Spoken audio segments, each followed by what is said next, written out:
उत्तर गोंयांतली 255 शेकांतली 108 शेकां दुसऱ्यांक चलोवपाक दिल्ल्याचे उक्ताडार आयला।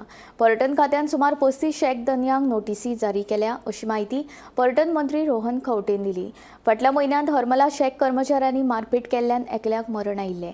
हे फाटभुंयेर शेकांचे परवाने तशेंच हेर गजालींची तपासणी करपाचो निर्णय पर्यटन खात्यान घेतिल्लो।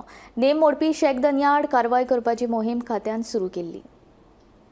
फाटल्या म्हयन्यात हरमलाक जे शेकार एक मारपीट प्रकरण जालें आनी तितून एक मनशाची हत्या जाली, त्याच फाटभुंयेर काल पर्यटन मंत्री रोहन खंवटेन एक विधान केल्लें आसा। तो अशें म्हणटा की दक्षिण गोंयान पर्यटन वेवसाय जो आसा तो बरे पद्दतीन चलता आनी तेच उत्तर गोंयाचो जो पर्यटन वेवसाय आसा हेचेर खंय तरी कंट्रोल दवरपाक जाय अशें पर्यटन मंत्री रोहन खंवटेन विधान केल्लें आसा। तेणें अशें म्हटलेलें आसा की बिचा वयली सेक्युरिटी वाडोवपाक लागून जी कोस्टल एरिया आसा गोंयभरची जी कोस्टल एरिया तेजी सेक्युरिटी वाडोवपाक लागून तेणें मुख्यमंत्र्या कडेन खंय एक्स्ट्रा पुलीस फोर्स जाय अशी मागणी केल्ली आसा। आनी त्याच बरोबर ताणें सांगलेलें आसा उत्तर गोंयांत 255 शेकांतले 108 शेक मूळ मालकान सोडून तेणी दुसऱ्याक चलोवपाक दिल्ले आसात आनी तितूंतले 35 शेक मालक जे आसात तांकां नोटीस काडलेली आसा अशी ताणें तितून म्हायती दिल्ली आसा।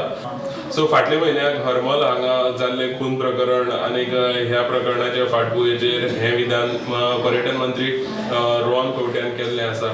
गोमंतक टीव्ही खातीर कॅमेरामॅन साहिल खरी बरोबर हांव गौरेश टॉकर, पणजेसून।